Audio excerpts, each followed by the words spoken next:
अस्सलाम वालेकुम या अली अलैहिस्सलाम मदद।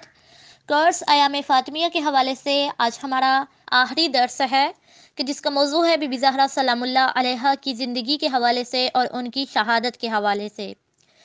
कि वो सैयदा कि जिनको उनके बाबा ने लक़ब दिया उम्मे अबीहा का, कि जो राज़िया भी हैं मर्ज़िया भी हैं, कि जिनकी इतनी दर्दनाक शहादत हुई है कि किस तरह उन्हें रात की तारीकी में दफन किया गया और सिर्फ चंद नफ़र शामिल थे बीबी ज़हरा की तदफीन और उनके नमाज जनाजा में। और इमाम अली अलैहिस्सलाम किस तरह उस टाइम गम से भरे हुए थे कि इमाम हुसैन अलैहिस्सलाम रिवायत करते हैं कि जब बीबी ज़हरा सलामुल्लाह अलैहा को दफन किया तो अमीरुल मोमिनीन अलैहिस्सलाम रसूलुल्लाह के रोज़े की तरफ मुंह करके कहते हैं कि या रसूलुल्लाह, मेरा और आपकी बेटी कि जिसको मैंने अभी दफन किया है उसका आप पर सलाम हो। और फरमाया कि या रसूलल्लाह, खुदा यही चाहता था कि फ़ातिमा आपसे जल्दी मिलें और वो मुझसे जुदा हो गई और बहुत जल्द आपसे मुल्हिक हो गई, और मैं इस पर सब्र करता हूँ, इस बड़ी मुसीबत पर जो कि अब मुझ पर गुजर रही है आपके जाने के बाद और आपकी बेटी के मुझसे जुदा होने पर, मैं इस पर सब्र करता हूँ।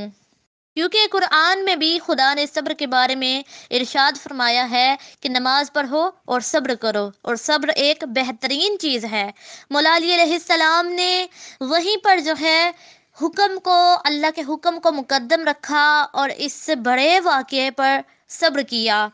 और रसूल खुदा को मुखातिब कहकर कर रहे हैं कि या रसूल अल्लाह, ये दुनिया एक पस्ती है, इसमें ज़िंदगी करना कोई अच्छी बात नहीं है, लेकिन मैंने सैयदा को अभी दफन किया है, फ़कत मैं सब्र कर सकता हूँ कि उसके दिल में बहुत राज है या रसूल अल्लाह, कि आपकी बेटी, आप उनसे पूछिए कि कौन कौन से उन पर मजालिम डाले गए हैं, उनका हक जो है गसब किया गया है, उनको हक से महरूम रखा गया है, उन पे जुल्म किए गए हैं, उनका मोहसिन भी शहीद कर दिया गया है। या रसूल अल्लाह, अभी आपकी बेटी से पूछिए कि उन पर कितना जुल्म किया गया है, इतना जुल्म कि जो कि मुझ अली को भी उन्होंने खबर नहीं होने दी। और बड़ी बात यह है कि आपको जाते हुए अभी इतना वक्त भी ना गुजरा था कि आपका गम अभी ताज़ा था कि मुझे सैयदा ने भी छोड़ दिया और आपके साथ वो मुल्हिक हो गई। रवायात में मिलता है कि मौला अली अलैहिस्सलाम ने बीबी ज़हरा सलामुल्लाह अलैहा की कब्र को महफी कर दिया, बिल्कुल निशान मिटा दिया, कि 40 कब्रें मौला अली अलैहिस्सलाम ने बीबी ज़हरा के नाम पर बनाई थीं कि दुश्मनाने अहले बैत को खबर ना हो सके कि सैयदा की कब्र कौन सी है, वो बीबी ज़हरा की कब्र से आशना ना हो सके। और जब तदफीन की है तो सुबह के वक्त मौला अली अलैहिस्सलाम के घर के बाहर तमाम लोग मदीना से, मक्का से आकर इकट्ठे हो गए कि अभी नमाज जनाजा होगा, अभी जनाब सैयदा का पेकर बाहर आएगा और फिर तदफीन होगी। लेकिन जैसे ही लोगों को पता चलता है कि रात की तारीकी में जनाब सैयदा की तदफीन हो चुकी है तो लोग हैरत ज़दा हो गए कि ये एक रसूल की एक ही तो बेटी थी, इनको भी रात की तारीकी में दफना दिया गया, कि जैसे रसूल का कोई नामो निशान ही न रहा हो।